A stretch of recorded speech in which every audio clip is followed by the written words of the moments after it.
Terima kasih Anda masih bersama Sapa Malam, bersama saya Sofi Syarif. Pak Rian, ini di tengah adanya kekacauan data, 31.000 ASN mendapatkan bansos yang seharusnya bukan untuk mereka. Namun KSP bilang ini sebuah prestasi karena dibandingkan dengan yang dulu data yang bocor lebih banyak lagi. Apakah menurut Anda ini tepat?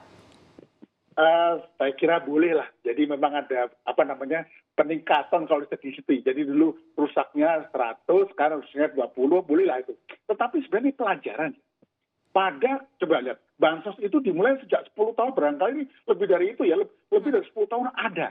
Kok bisa datanya nggak kelar-kelar seperti itu? Pelajarannya apa?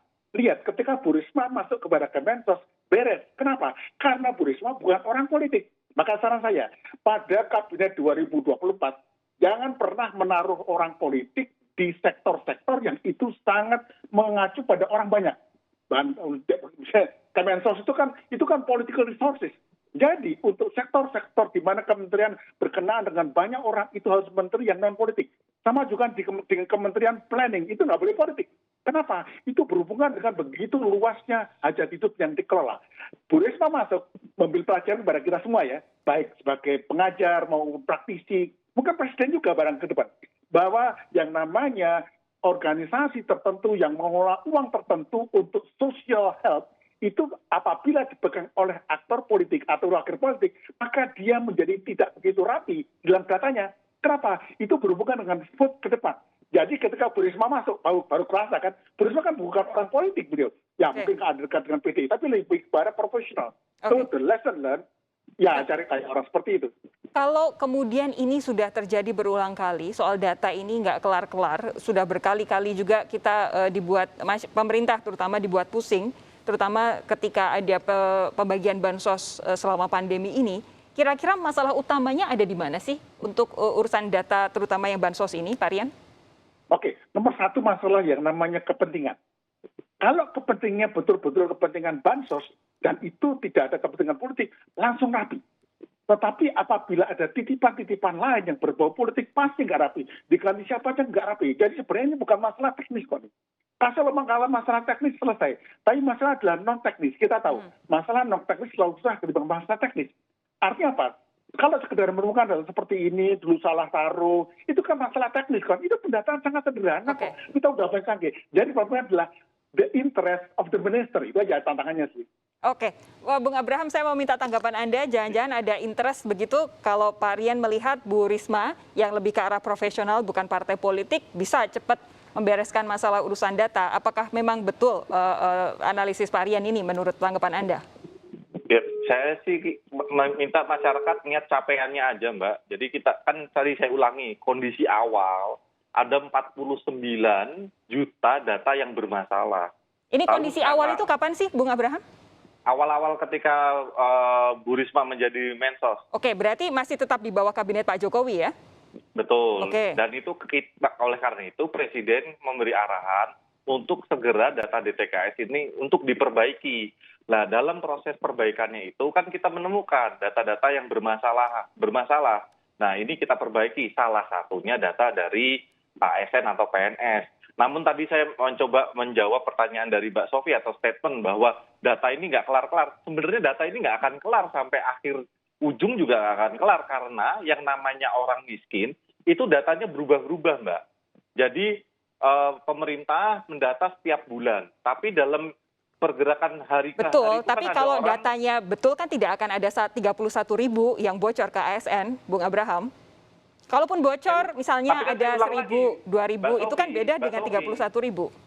Saya ulang lagi ya, dalam 5 tahun ini ada 700 orang yang masuk jadi PNS, 700.000 orang yang masuk jadi PNS.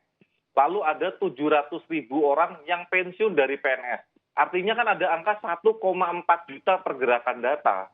Oleh karena itu, yang jadi permasalahan adalah jika kita diamkan data bermasalah itu kita diamkan, itu baru masalah. Tapi kan sekarang yang kita lakukan adalah kita perbaiki. Oke, jadi Bung Abraham mau meminta masyarakat untuk memaklumi? Bukan memaklumi, menurut saya masyarakat perlu melihat bahwa pemerintah saat ini sedang berupaya secepatnya memperbaiki data kemiskinan. Salah satunya itu loh, sekarang sudah ada 134 juta masyarakat yang datanya padan dengan NIK. Dulu KPK mengeluh, BPKP mengeluh, BPK mengeluh terkait NIK tidak padat. Sekarang sudah diperbaiki. Menurut saya ini adalah capaian di mana supaya ke depan bantuan sosial bisa menjadi semakin akurat dan tepat sasaran untuk masyarakat, Mbak Sofia. Oke, pendataan memang selalu jadi permasalahan karena kita memang belum punya data satu data induk yang bisa menjelaskan kondisi masyarakat Indonesia secara sepenuhnya. Tapi Bung Abraham, saya mau tanya, tadi Pak Rian di awal-awal juga mengkritisi para ASN yang diam saja ketika mendapatkan bantuan ini. Kebanyakan mungkin tidak tahu bahwa mereka seharusnya tidak berhak, tapi pasti ada yang paham bahwa seharusnya bansos itu tidak diperuntukkan untuk para ASN. Apa yang kira-kira akan dilakukan? Betul, Mbak. Makanya dari data yang 31.000 itu dikembalikan lagi ke pemerintah daerah untuk diverifikasi dan dicek. Dan sudah di statement oleh Menteri PAN dan RB bahwa apabila ada bukti pelanggaran, maka sanksi disiplin atau hukuman disiplin akan diberikan. Jadi kan kita lihat dulu, belum tentu loh ini PNS-nya sadar, dan belum tentu juga, makanya bisa jadi aja yang dulunya bukan PNS, masuk DTKS, dan sekarang menjadi PNS. Jadi kita harus verifikasi itu dulu, Mbak. Tapi kalau ada yang nakal, maka akan diberi hukuman disiplin. Pak Rian, tanggapan Anda? Mbak, ada satu yang penting ya. Saya belum cek juga. Apakah pemerintah pernah merilis secara resmi bahwa ASN tidak boleh dapat itu, yang miskin ya. Karena apabila itu nggak ada, maka terus terang tidak bisa semudah itu ASN diganjar atau dihukum ya. Jadi memang pendekatannya harus multiple. Satu, masalah apakah ada hukum atau kebijakan publik yang mengatur itu boleh nggak boleh.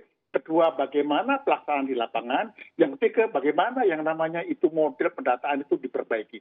Jadi saya kira nanti ini tugas yang penting. Nanti KSP, saya kira kita punya Mas Abraham dengan timnya nanti biar memantau dengan ketat. Tapi memang makanya Mas Abraham tidak bisa kita minta menilai evaluasi menteri ya. Malah sama bapaknya nanti saya kira. Tapi in fact, kita ada kemajuan lah, bagus lah ya. Tapi yang bagus lagi, saya puji. Saya kira untuk menteri-menteri yang level seperti itu, kasih seperti Bu Risma, profesional, jangan kasih orang politik. Lebih mudah nanti Pak Jokowi mengendalikan kabinetnya, itu membuat kita lebih performa. Oke, gitu. Terakhir untuk Bung Abraham, saya minta Anda merespons apa yang disampaikan tadi oleh Pak Rian tentang ada tidaknya larangan, kemudian siapa saja sebetulnya yang tidak berhak untuk mendapatkan bansos ini, kemudian bagaimana ke depannya?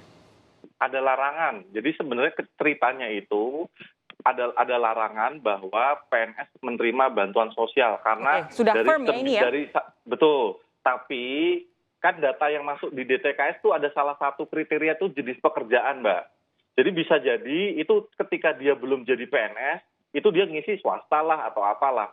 Nah, kenapa bisa ketahuan ada PNS yang mendapatkan bantuan sosial? Data ini dipadankan dengan data BKN.